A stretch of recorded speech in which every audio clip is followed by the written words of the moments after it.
బండ మీద వేయబడెను గనుక అది పడలేదు. గట్టిగా చప్పట్లు కొట్టి గట్టిగా దేవుడు గట్టి కొట్టాలి. హల్లెలూయా. ఇక్కడ దేవుడు అంటున్న మాట, బండ అనేటువంటి ఒక వస్తువుని చూపిస్తున్నాడు. బండ మీద తన అడుగులను స్థిరపరిస్తే అతడి ఇల్లు పడిపోలేదు. దేవునికి స్తోత్రం చెప్పండి. హల్లెలూయా. దేవుని బిడ్డలారా, ఆ బండ ఎవరు అనంటే మనమందరికీ తెలిసిన మాట, ఆ బండ క్రీస్తు. చెప్పండి కొట్టండి గట్టిగా, దేవునికి స్తోత్రం కలుగునుగా. హల్లెలూయా. ఆ బండ క్రీస్తు అయి ఉన్నాడు. మరి ఆ ఇల్లు ఎవరు అంటే హెబ్రీయులకు రాసిన పత్రిక 3వ అధ్యాయం 6వ వచనం చూడండి. అయితే క్రీస్తు కుమారుడై ఉండి ఆయన ఇంటి మీద నమ్మకముగా ఉన్నవాడు ధైర్యమును నిరీక్షణ వలని ఉత్సవమును తుదమట్టుకు స్థిరముగా చేపట్టిన ఎడల మనమే ఆయన ఇల్లు. చప్పడగొట్టండి గట్టిగా, దేవునికి స్తోత్రం కలుగునుగా. దేవుని బిడ్డలారా, ఈరోజు ఇల్లు ఎక్కడ కట్టబడాలి అంటే బండ మీద కట్టబడాలి. బండ క్రీస్తు అని రాయబడింది. ఇల్లు ఎవరు అంటే నిరీక్షణ వలన ఉత్సాహమును తుదమట్టకు స్థిరముగా చేపట్టిన ఎడలా. హల్లెలూయా. నువ్వు నిజంగా యేసు ప్రభువుని నమ్ముకున్నావు అంటే నీకేముండాలంట? యేసు ప్రభువుని నమ్ముకునే ఉత్సాహం ఉండాలి. యేసు ప్రభువుని నమ్ముకున్నా అనే సంతోషం ఉండాలి. యేసు ప్రభువుని నమ్ముకున్నామనే ఆ నిరీక్షణ ఉండాలి. హల్లెలూయా. ఏముండాలి? మనకి ఉత్సాహం ఉండాలి, చెప్పాలా? సంతోషం ఉండాలి, చెప్పాలా? నిరీక్షణ ఉండాలి, తుదమట్టకు చేపట్టాలి అనే స్థిరమైన బుద్ధి ఉండాలా. చప్పడగొట్టండి గట్టిగా, దేవునికి స్తోత్రం కలుగునుగాక. యేసు ప్రభువుని పట్టుకున్నాం, యేసు ప్రభువుని నిలబడ్డాం, యేసు ప్రభు వాక్యాన్ని పట్టుకున్నాం, యేసు ప్రభు మీద నిలబడ్డాం. కాబట్టి మనకేముండాలా? సంతోషం, సమాధానము, ఉత్సాహము, ఆ నిరీక్షణ, ఆ స్థిరమైన బుద్ధి ఉండాలా. అప్పుడు మనం ఎవరు అవుతామంటే ఆయన ఇల్లు అని అన్నాడు. దేవునికి స్తోత్రం చెప్పండి. హల్లెలూయా. అంటే మనమే ఇల్లు. ఒకతను అన్నాడంట, అయ్యా నీ ఇల్లు తగలబడుతుంది అయ్యా అన్నాడంట. అంటే నా ఇల్లు తగలబడుతుందా నీకట తెలుసు అన్నట. నేను చూశానయ్యా అన్నట. ఓహోహోహో, ఆ ఇల్లా నువ్వు చెప్పేది? అది నా ఇల్లు కాదు అన్నాడంట. హల్లెలూయా. ఏ ఇల్లు? అయ్యా నీ ఇల్లు అయ్యా మునిగిపోయిందయ్యా నీళ్ళల్లో. నా ఇల్లు మునిగిపోలా. వీళ్ళందరూ అనుకుంటున్నారు ఇల్లంటే 4 గోడలు అనుకుంటున్నారు. దేవునికి స్తోత్రం చెప్పండి. హల్లెలూయా. 4 గోడల గురించి కాదు దేవుడు చెప్పేది, నీవే ఆయన ఇల్లు. చప్పడగొట్టండి గట్టిగా, దేవునికి స్తోత్రం కాదు. గట్టి కొట్టాలా, గట్టి కొట్టాలా. నీవే ఆయన ఇల్లు. అందుకని ఒకసారి యేసు ప్రభు అంటాడు, దయ్యములను వెళ్ళగొట్టిన తర్వాత, అవి వెళ్ళిపోయిన తర్వాత నీరు లేని స్థలములన్నిటి చూసి, ఇక నేను విడిచిపెట్టి వచ్చిన ఆ ఇంటి దగ్గరికి వెళతాననుకుంటే ఎంత దయ్యాలు. హల్లెలూయా. ఏ ఇంటి దగ్గరికి? విడిచిపెట్టి వచ్చిన ఇల్లు. ఏ ఇల్లు? ఆ మనుషుడే ఆ ఇల్లుగా ఉన్నాడు. దేవుని బిడ్డలారా, దయ్యములకు కూడా నివాస స్థలము ఎవరంట? కొన్ని మనుష్యుల దేహాలే. ఈరోజు దేవుని బిడ్డ యేసు ప్రభు చెప్తున్న మాట ఏంటో తెలుసా?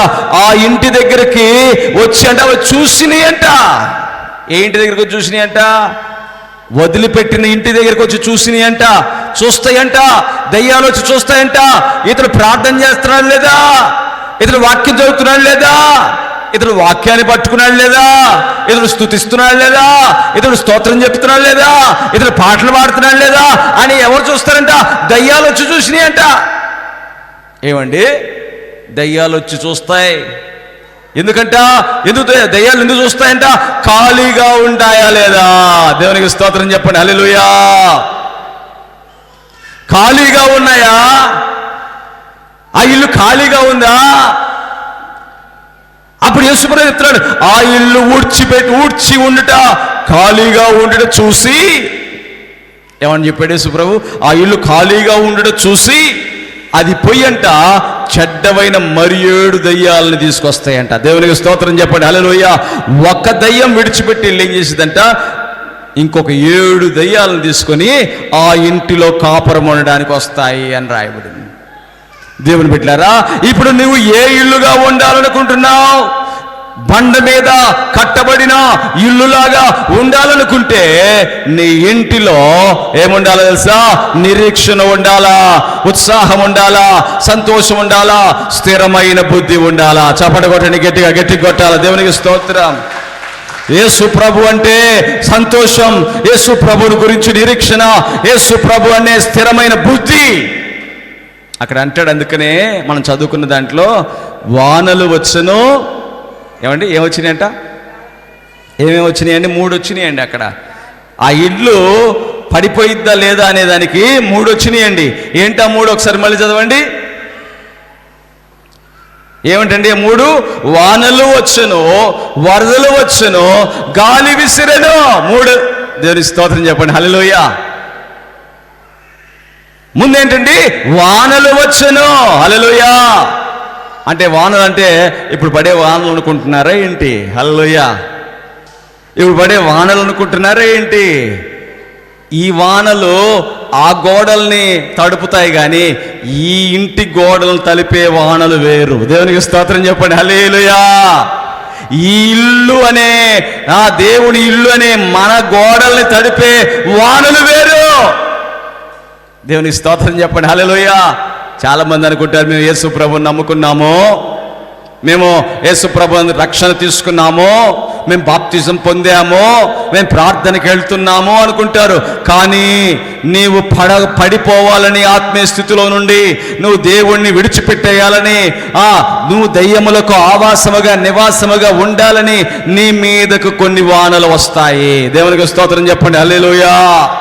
ఈరోజు చూద్దాం దేవుని బిడ్డరా, వాన అనేది ఎలా ఉంటుందో. దేవునికి స్తోత్రం. ఇర్మియా గ్రంథము 9వ అధ్యాయము 4వ వచనం. మీలో ప్రతివాడును తన పొరుగు వాని విషయమై జాగ్రత్తగా ఉండవలెను. ఏమంటాడు? మీలో ప్రతివాడు తన పొరుగు వాని విషయమై జాగ్రత్తగా ఉండవలెను. ఏ సహోదరునైనా నమ్మకుడి.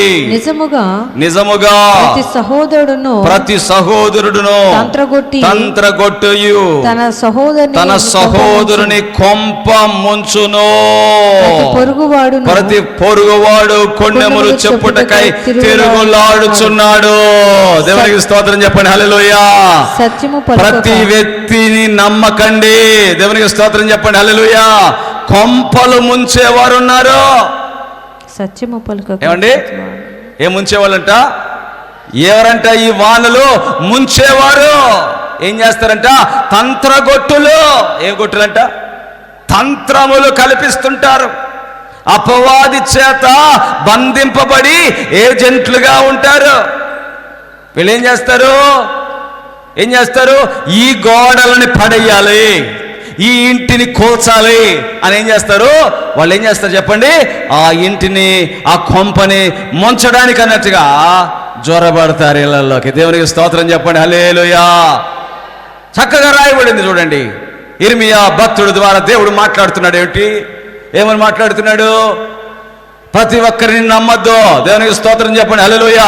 అది నీ తల్లి అయినా అవ్వచ్చు, నీ తండ్రి అయినా అవ్వచ్చు, అది నీ అక్క అయినా అవ్వచ్చు, నీ చెల్లి అయినా అవ్వచ్చు, నీ అన్న అయినా అవ్వచ్చు, నీ తమ్ముడైనా అవ్వచ్చు, నీ బాబాయ్ అవ్వచ్చు, నీ మామయ్య అవ్వచ్చు. ఎవరైనా తంత్రగొట్టులుగా ఉండేవారు ఉన్నారు. కొంప ముంచే మాటలు మాట్లాడే వాళ్ళు ఉన్నారు. భార్య మీద భర్తకి, భర్త మీద భార్యకి చెడగొట్టి ఎక్కడ తంత్రగొట్టు మాటలు చెప్పే వాళ్ళు ఉన్నారు. దేవుని బిడ్డ, నువ్వు ఎక్కడ నీ అడుగులు స్థిరపరచుకోవాలి? నువ్వు ఎక్కడ చెప్పాలి? ఎక్కడ? బండ మీద నీ అడుగులు స్థిరపరచుకోవాలి. చప్పట కొట్టి గట్టిగా దేవుని మహిమ పొందుదాం. గట్టి కొట్టాలా. దేవునికి స్తోత్రం. నీవు ఎవరిని నమ్మకూడదు. నమ్ముతావా? నమ్మితే వారే నీ కొంప ముంచుతారు. దేవునికి స్తోత్రం చెప్పండి హల్లెలూయా. ఇర్మియా గ్రంథము చూడండి 12వ అధ్యాయం 6వ వచనం. ఇర్మియా గ్రంథం 12:6. ఇర్మియా గ్రంథం 12:6. నీ సహోదరులు సహితము నీ తండ్రి ఇంటి వారు సహితము నీకు ద్రోహము చేయుచున్నారు. నీ వెంబడి గేలి చేయుదురు. వారు నీతో దయగా మాట్లాడుచున్నను. వారిని నమ్మకూడదు. వారు నీతో దయగా మాట్లాడుచున్నను, నీవు వారిని నమ్మకూడదు. దేవునికి స్తోత్రం చెప్పండి. హల్లెలూయా. ఏ స్వభావంతో ఉంటే, ఇదిగో వారు చెప్పే ప్రతి మాటలను నువ్వు నమ్మకూడదు. హల్లెలూయా. నువ్వు ఎవరి మాటలు నమ్మడానికి యేసు ప్రభు నమ్ముకున్నావు? ఎవరి మాటలు నమ్మడానికి చెప్పాలా? ఎవరి మాటలు చెప్పాలా? ఈ నా మాటలు విని వాటి చొప్పున చేయువాడు బండ మీద కట్టుకుంటాడు. చప్పడ కొట్టడు. గట్టిగా గట్టి కొట్టాలా, గట్టి కొట్టాలా. నువ్వు ఎవరి మాటలు వింటావు? నువ్వు ఎవరి మాటలు వింటావు? నేను యేసయ్య మాటలు వింటానయ్యా. హల్లెలూయా. ఎవరో వచ్చి నాకు చాడీలు చెప్పడానికి వచ్చారు, అప్పుడు నువ్వు ఎవరి మాటలు వింటావు చెప్పాలా? నీ కొంప ముంచడానికి వచ్చారు, అప్పుడు ఎవరి మాటలు వింటావు? కొంప ముంచే వాళ్ళ మాటలు, యేసయ్య మాటలు. హల్లెలూయా. యేసయ్య ఈ నా మాటలు విని వాటి చొప్పున చేయువాడు. కొంప ముంచే వాళ్ళ మాటలు వింటే దేవునికి స్తోత్రం చెప్పండి. హల్లెలూయా. గుర్తుపెట్టుకోండి దేవుని బిడ్డలారా, ఇక్కడ రాయబడి తండ్రి ఇంటి వారినైనా నువ్వు నమ్మకూడదు. హల్లెలూయా. నీ ఇంటిని పాడు చేస్తారు వాళ్ళు, నీ ఇంటిని గబ్బు చేస్తారు, నీ ఇంటిని ముంచేస్తారు. ఏ వానా? ఇది కనబడని వానా. హల్లెలూయా. ఇదే వానా? కనబడని వానా. ఒక్కొక్కసారి అర్థం కాదు, వ్యర్థమైపోయినటువంటి జీవితాలుగా కనపడతాయి. కూలిపోతుంది ఇల్లు. హల్లెలూయా. కూలిపోతుంది ఆత్మీయ జీవితం, కూలిపోతుంది ప్రార్థన జీవితం, కూలిపోతుంది కుటుంబ జీవితం. ఏంటా కూలిపోయింది కుటుంబ జీవితం అంటే? ముంచేశారు తంత్రగొట్టు మాటలతో. దేవునికి స్తోత్రం చెప్పండి. హల్లెలూయా. బైబిల్ గ్రంథంలో చూస్తే ఆ సహోదరి ఏం చేసిందంట? మోషే మీద ఏం చేసిందంట? తంత్రగొట్టు మాటలు పలుకుతా ఉంది. దేవునికి స్తోత్రం చెప్పండి. హల్లెలూయా. ఏం చేస్తుంది? తంత్రగొట్టు మాటలు పలుకుతోంది. నువ్వా దైవజనుడివి, నీ ద్వారానే దేవుడు చేస్తాడా? మేము ప్రవక్తలం కాదా? మేము కాదా అని చెప్పి ఎదురాడి మాట్లాడుతూ ఉంటే దేవుని బిడ్డలారా, ఎవరమ్మా? మోషేని, చిన్ననాడే మోషేని జమ్ము పెట్టిలో పెట్టిందే. దేవునికి స్తోత్రం చెప్పండి. హల్లెలూయా. చిన్ననాడే మోషేని ఎక్కడ పెట్టింది? జమ్ము పెట్టిలో పెట్టి కాపాడిందే. ఏం చేస్తుంది ఇప్పుడు? ఎదురాడి మాట్లాడుతుంది. ఏం చేస్తుంది ఇప్పుడు? తండ్రి ఇంటి బిడ్డే, తండ్రి ఇంటి బిడ్డే. కానీ దేనికి వ్యతిరేకంగా మాట్లాడుతుంది? దైవజనుడికి వ్యతిరేకంగా మాట్లాడుతుంది. ఏమని మాట్లాడుతుంది? నువ్వు చేసుకున్నటువంటి భార్య కూషు దేశస్తురాలు, మిద్యానీయురాలు, మనకేంటి వాళ్ళతో పొందిక అంటుంది. దేవుని బిడ్డ, ఆత్మీయ జీవితాన్ని పతనం చేసేవాళ్ళు ఈ మాట్లాడే మాటలు తీసుకుంటావా? దేవుడి మాటలు వింటావా? దేవునికి స్తోత్రం చెప్పండి. హల్లెలూయా. యేసుక్రీస్తునందు విశ్వాసం వచ్చిన వారు ఎవరంట? ఒక ఇంటి వారై ఉన్నారు. చప్పట కొట్టండి గట్టిగా, గట్టి కొట్టాలి. దేవునికి స్తోత్రం, గట్టి కొట్టండి. హల్లెలూయా, హల్లెలూయా, హల్లెలూయా. ఎఫెసీయులకు రాసిన పత్రికలో చూడండి దేవుని బిడ్డలారా. ఎఫెసీయులకు రాసిన పత్రిక 2వ అధ్యాయము 19వ వచనం. మీరిక మీదట పరజనులను పరదేశులనై ఉండక పరిశుద్ధులతో ఏక పట్టణస్థులను దేవుని ఇంటి వారునై ఉన్నారు. చప్పడగొడి గట్టిగా దేవుని మహిమపరుద్దాం. గట్టి కొట్టాలి. హల్లెలూయా. యేసు ప్రభు నమ్ముకున్న వారు ఇక వేరు కాదు, ఇక వాళ్ళు వేరు మేము వేరు కాదు. వాళ్ళ కులమో, వాళ్ళ మతమో, లేకపోతే వాళ్ళ ప్రాంతమో, వాళ్ళ రంగు, వాళ్ళ ధనమో, ఇవి కాదు. కానీ ఇక మీరందరూ ఏక పట్టణస్థులు, మీరందరూ పరిశుద్ధులు, మీరందరూ దేవుని ఇంటి వారు. చప్పడగొట్టండి గట్టిగా. దేవునికి స్తోత్రం. హల్లెలూయా. అందుకని దేవుని బిడ్డలారా, నీ తండ్రి ఇంటి వారు వచ్చి నీకు చెప్పినా కూడా నువ్వు నమ్మకూడదు. హల్లెలూయా. నువ్వు తండ్రి ఇంటి వారు వచ్చి, నీ సహోదరులు వచ్చి భేదాలు పెట్టినా నువ్వు ఆ మాటలు నమ్మకూడదు. దేవునికి స్తోత్రం చెప్పండి. హల్లెలూయా. రే మనోడేనంటరా అంటాడు. ఏమంటాడు వచ్చి? రే మనోడేనా అంటారు. అనగానే ఆ మాట తీసుకుంటావా, లేకపోతే బైబిల్లో రాయబడిన ఈ మాట తీసుకుంటావా? దేవునికి స్తోత్రం చెప్పండి. హల్లెలూయా, హల్లెలూయా. ఏ మాట తీసుకుంటావు? ఆయన క్రీస్తునందు ఉన్నాడు కాబట్టి ఆయన మనోడే. చప్పడబెట్టండి గట్టిగా దేవునికి స్తోత్రం. క్రీస్తునందు ఉన్నా కూడా నువ్వు వేరు చేస్తున్నావా? తంత్రగొట్టు. దేవునికి స్తోత్రం చెప్పండి. హల్లెలూయా.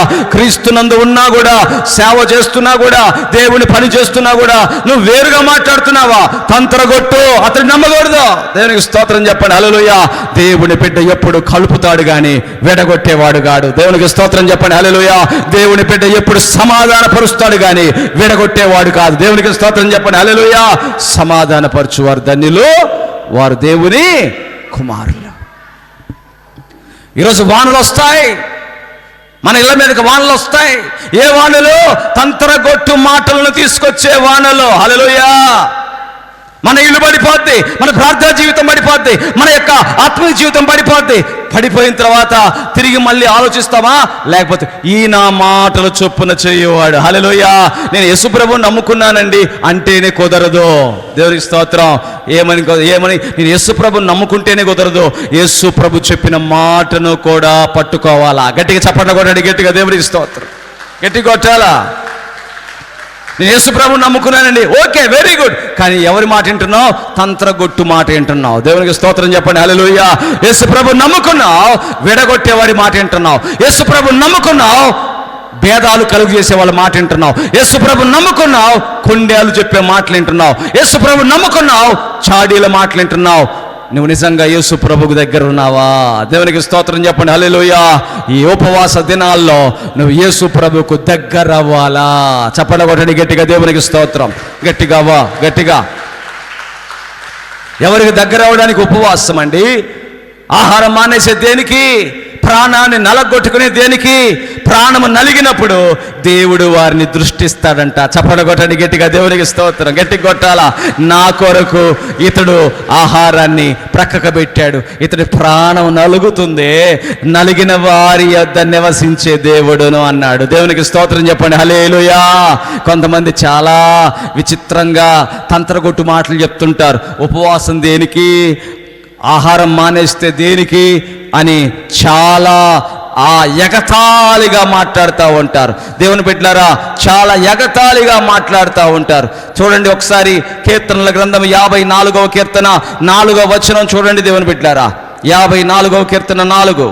దేవుడే నాకు దేవుడే నా సహాయుడు. ఏమంటాడండి? సహాయుడు. ప్రభువే నా ప్రాణమును ఆదరించువాడు. దేవునికి స్తోత్రం చెప్పండి. హల్లెలూయా. ప్రాణమును ఆదరించు దేవుడి మాట వినుట శ్రేష్టమండి. ఎవరి మాట వింటావు? నీ ప్రాణమును ఆదరించేవాని మాట విను. నీ సహోదరుడి మాట కూడా వినొద్దు. హల్లెలూయా. వాక్యములో ఉంటే ఆ మాట విను. చప్పడగొట్టండి గట్టిగా. దేవునికి స్తోత్రం. నీ తండ్రి ఇంటి వారి మాట వినొద్దు. తండ్రి ఇంటి పక్షంగా వాళ్ళు తప్పులు చేసినా కూడా నువ్వు వాళ్ళ పక్కన నిలబడుతున్నావా? నీ ఇల్లు కూలిపోయింది. దేవునికి స్తోత్రం చెప్పండి. హల్లెలూయా. నీ వాళ్ళు తప్పు. కొంతమంది అలా ఉంటారండి. ఎలాగా? మా వాళ్ళు తప్పు చేసినా ఆ బిడ్డను కాకికి ముద్దంట. అంటే ఏంటి? మా వాడు తప్పు చేసినా, దొంగతనం చేసినా, కొట్లాడకపోయినా, రౌడీజం చేసినా, ఏం చేసినా తల్లి ఏమంటది? మా బిడ్డ అట్ట అంటోడు కాదయ్యా అంటది. అంటే నీ వాళ్ళు అయ్యేసరికి నువ్వేం చేస్తావు? దేవుని బిడ్డ ఏం చేస్తావు? వాటిని సమర్థిస్తావా? లేదు. నా యేసయ్య వాక్యమే, నా యేసయ్య మాటే నిన్న బిడ్డకు నేర్పించుకోవాలా. దేవునికి స్తోత్రం చెప్పండి. హల్లెలూయా. అందుకనే వానలు వస్తాయి, కొంపలు ముంచే మాటలు వానల్లాగా వచ్చి మన ఆత్మీయ జీవితాన్ని, మన ఇంటిని పడగొట్టడానికి వస్తాయి. జాగ్రత్తగా ఉండాలి. దేవునికి స్తోత్రం చెప్పండి. హల్లెలూయా. ఎంతమందికి అర్థమైంది ఈ మాట? రెండవది ఏంటి? వానల తర్వాత ఏమంటున్నాడు? వరదలు వస్తాయి. ఏమొస్తాయంట చెప్పండి? ఏమొస్తాయి? ఇంకోటి ఏంటండి? వరదలు. వరదలంటే ఎవరో కాదండి, భక్తిహీనులు. వరదలంటే ఎవరండి? చెప్పాలా? వరదలంటే ఎవరు? చెప్పండి. వరదలంటే ఎవరు? భక్తిహీనులు. చూడండి కీర్తనల గ్రంథము 18వ అధ్యాయము 4వ వచనం. కీర్తనల గ్రంథము 18వ అధ్యాయము 4వ వచనం. 18:4. మరణ పాశములు నన్ను చుట్టుకొనగా భక్తిహీనులు వరద పొర్లు వలె నా మీద పడి బెదిరింపగను, పాతాళపు పాశములు నన్ను అరికట్టగను, మరణపు ఊరులు నన్ను ఆవరింపగను. నా శ్రమలో నేను యెహోవాకు మొర్ర పెట్టుతుని నా దేవుడికి ప్రార్థన చేసి తిని. హల్లెలూయా. భక్తిహీనులు ఎలా వచ్చారంట? వరద వలె ఏం చేశారంట? నా మీద పడి బెదిరిస్తున్నారంట. హల్లెలూయా. రెండో విషయం ఏంటండి? వరదలు ఏం చేస్తాయి? ఖాళీ వరద వచ్చిందనుకో, పరిగెత్తుడు సామాను కూడా పట్టుకోడు. ఇక చెన్నైలో ఇప్పుడు చెన్నై మొత్తం మునుగుతుందంట. వరదలాగా అయిపోయింది. వాన కాదు, వాన వచ్చి అది వేరు. ఇప్పుడు వరద అయిపోయింది. వరద ఏం చేసింది? బెదిరించింది. ఏంటి బెదిరింపు? ఒరే నాయన, ఇల్లు వదిలిపెట్టి కొన్ని రోజులు మీ బంధువులు ఇంట్లోకి పోండి. భక్తిహీనులు ఏం చేస్తారు? వరద వలె బెదిరిస్తారంట. హల్లెలూయా. భక్తిహీనులు ఏం చేస్తారు? వరద వలె. యేసుప్రభుని నమ్ముకున్నావు కదా, నువ్వు ప్రార్థన చేసుకుంటున్నావు కదా, నీ పాటికి నువ్వేదో సపరేట్గా కూర్చుంటున్నావు కదా, ఇప్పుడు వీడు వస్తాడు. ఎవడు? బయటోడు కాదండి, భక్తిలో ఉండేవాడే. ఏం అండ కదా పాస్టర్ గారి పాపం. వెంటనే వచ్చి, నీ కోట్ అవసరమా? నీకు షర్ట్ అవసరమా? నీకు కారు అవసరమా? నీకు బూట్ అవసరమా? నీకు అది అవసరమా? నీకు ఇది అవసరమా? లేకపోతే నువ్వు ఇట్టుండు, నువ్వు అట్టుండు అని ఏం చేస్తుంటారు? బెదిరిస్తుంటారు. ఎందుకు బెదిరిస్తారు తెలుసా? ఎందుకంటే ఇతడు ఏమీ అనలేడు కాబట్టి. హల్లెలూయా. ఇతడు ఏమి అండ కాబట్టి. దేవుడు నీకిస్తే నువ్వు కూడా వేసుకో. ఎందుకని బెదిరిస్తున్నావు? హల్లెలూయా. కొంతమంది వీడియోలు పెట్టి మరీ ఆ సేవకులను ఏం చేస్తుంటారు? ఎగతాళి చేస్తుంటారు. కొంతమంది ఎగతాళి చేయడానికే కొంతమంది నిలబడ్డారండి. ఎవరు వాళ్ళు? భక్తిహీనులు.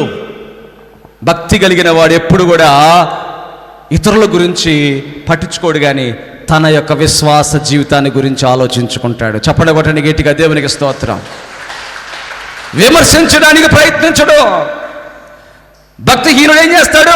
ఎప్పుడు కూడా ఎదుటి వ్యక్తిని వేలు పెట్టి చూపించాలి, ఎదుటి వ్యక్తిలో లోపాలు ఎత్తి చూపించాలి, ఎదుటి వ్యక్తిలో బెదిరించాలి వీళ్ళని.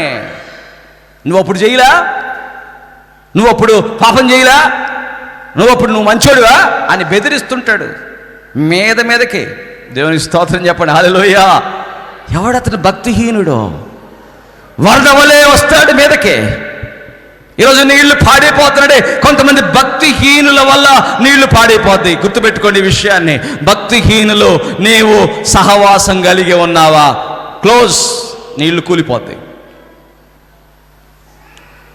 అందుకనే భక్తిహీనుల మాటలు కాదు, కానీ ఎవరి మాటలు పట్టుకోవాలా? ఎవరి మాటలండి? యేసయ్య మాటలు పట్టుకోవాలా. చప్పట కొట్టండి గట్టిగా, దేవునికి స్తోత్రం. గట్టి కొట్టాలండి. చూడండి, యెషయా గ్రంథం 57:20. యెషయా గ్రంథం 57వ అధ్యాయం 20వ వచనం. యెషయా గ్రంథం 57వ అధ్యాయం 20వ వచనం. భక్తిహీనులు కదులుచున్న సముద్రము వంటి వారు, అది నిమ్మలింప నేరదు, దాని జలములు బురదను మైలను పైకి వేయును. అర్థమైందా? ఏం చేస్తుందంట? బురదను మైలను పైకేసిద్దంట. పాపం నువ్వేదో గుట్టు చప్పుడు కాకుండా నీ బాధలు దేవుడికి చెప్పుకుంటా, నీ సమస్యలు దేవుడికి చెప్పుకుంటా ఉంటే పొరపాటును కానీ అతనికి చెప్పావనుకో, ఇక దాన్ని వాడు లోపల పెట్టుకుంటాడా భక్తిహీనుడు? చెప్పుండి, పెట్టుకుంటాడా? ఇక ఎవరికి చెప్దామా అని చూస్తుంటాడు.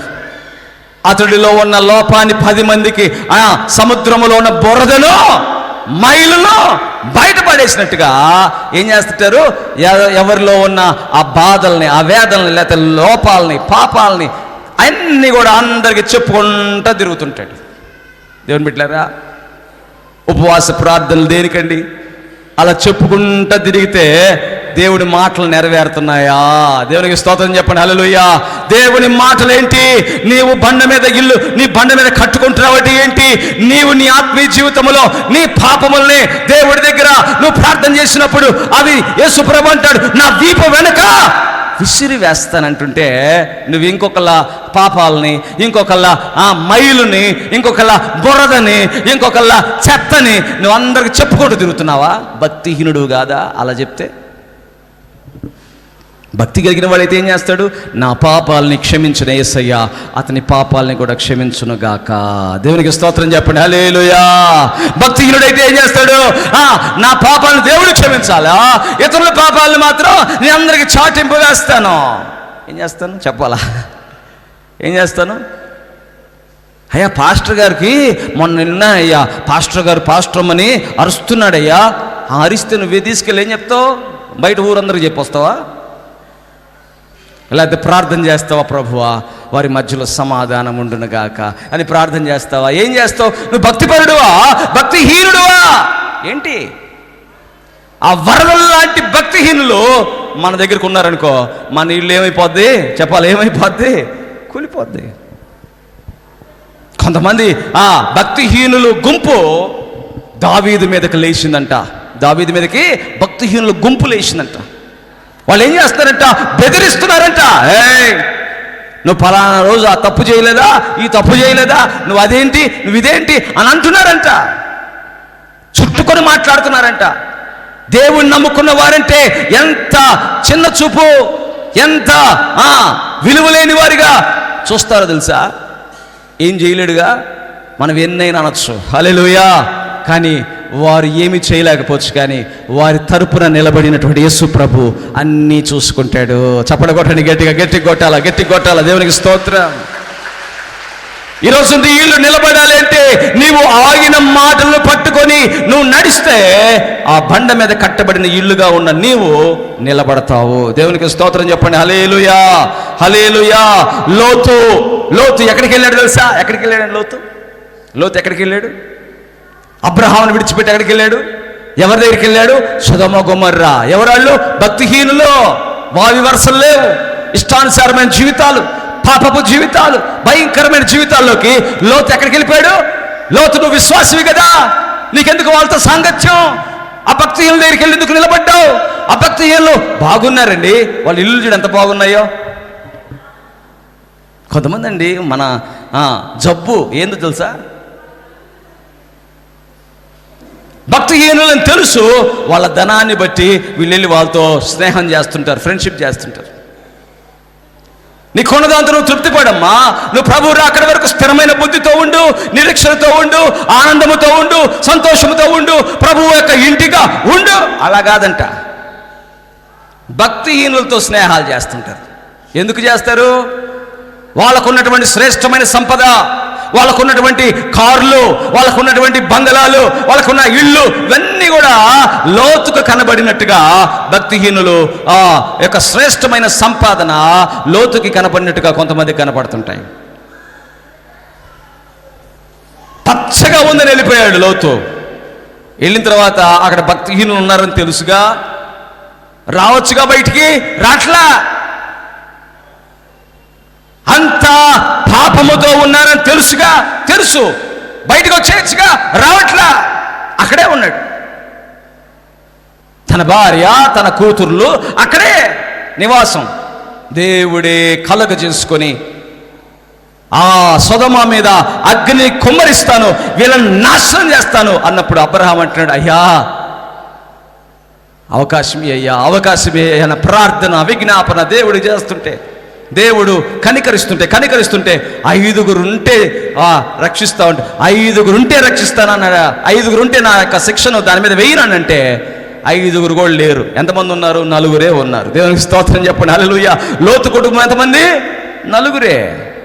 కాబట్టి 5 లేరు కాబట్టి 4 ఉన్నారు. కాబట్టి ఆ 4 నేను చూపించేటువంటి పర్వతం దగ్గరికి వెళ్ళమను, ఆ మిగతా వాళ్ళని చంపేస్తాను, శిక్ష విధిస్తాను.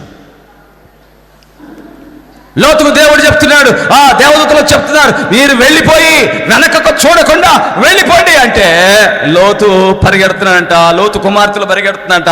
లోతు భార్య మాత్రం ఏం చేస్తుందంట? భక్తిహీనుల వైపు చూస్తుందంట. దేవుడికి స్తోత్రం చెప్పండి. హల్లెలూయా చెప్పాలి. హల్లెలూయా. ఎవరి వైపు చూస్తావు నువ్వు? నీ చూపు ఎవరి వైపు అండి? భక్తిహీనుల వైపు నీ చూపా? వాళ్ళ శ్రేష్టమైన వస్త్రాల వైపు, వాళ్ళ శ్రేష్టమైన ఆస్తుల వైపు, సంపదల వైపు నీవు చూపు పెట్టుకున్నావా? ఖచ్చితంగా నీ ఇల్లు పాడైపోద్ది. గుర్తుపెట్టుకోవాలి విషయం. భక్తిహీనుల యొక్క జీవితాలు, భక్తిహీనుల యొక్క శ్రేష్టమైనటువంటి ఆ సంపదని చూడాలని నువ్వు అనుకున్నావంటే నువ్వేమైపోతావు? నాశనమైపోతావు. కాబట్టి గుర్తుపెట్టుకోండి, ఆ దుష్టుడికి నెమ్మది ఉండదు. గుర్తుపెట్టుకోవాలి ఈ విషయాన్ని. భక్తిహీనులతో సాంగత్యమో అవసరం లేదు, అవిశ్వాసులతో సాంగత్యమో అవసరం లేదు. దేవుని బిడ్డలు దేవుని మాటలతో సాంగత్యము. చప్పట్లు కొట్టండి గట్టిగా, దేవునికి స్తోత్రం. హల్లెలూయా. ఎవరితో సాంగత్యం అండి? ఎవరితో స్నేహం అండి? మనకు ఎవరితో స్నేహం అండి? దేవుని మాటలతో స్నేహము. హల్లెలూయా. దేవుని మాటలతో స్నేహం చేసేవాళ్ళు నిజంగా వాళ్ళు నూతనమైన దేవుడి ముఖకాంతి, ఆ ప్రకాశమానమైన వెలుగు వారి మీదకి వచ్చేస్తుంది. హల్లెలూయా స్తోత్రం. అందుకని బండ మీద కట్టబడ్డావు నువ్వు, దేవుని మాటలకు చోటిస్తున్నావు నువ్వు. అయితే వానలు వచ్చినప్పుడు ఏం చేయాలా? నువ్వు దేవుని మాటలకు చోటు ఇవ్వాలా. హల్లెలూయా. వరదలు వచ్చినప్పుడు ఏం చేయాలా? నువ్వు దేవుని మాటలకు చోటు ఇవ్వాలా. మూడోదేంటి? గాలి. మూడోది ఏంటండి? చెప్పాలా? గాలి. గాలి అంటే నిజమైన గాలి అనుకుంటున్నారా? కాదమ్మా, అది నిజమైన గాలి కాదమ్మా. సాతాను చేత కొట్టబడే గాలి. చెప్పాలా? దేని చేత అండి? యోబు గ్రంథము 1వ అధ్యాయము 9వ వచనం చూడండి. యోబు గ్రంథం 1వ అధ్యాయం 9వ వచనం. యోబు గ్రంథం 1:9.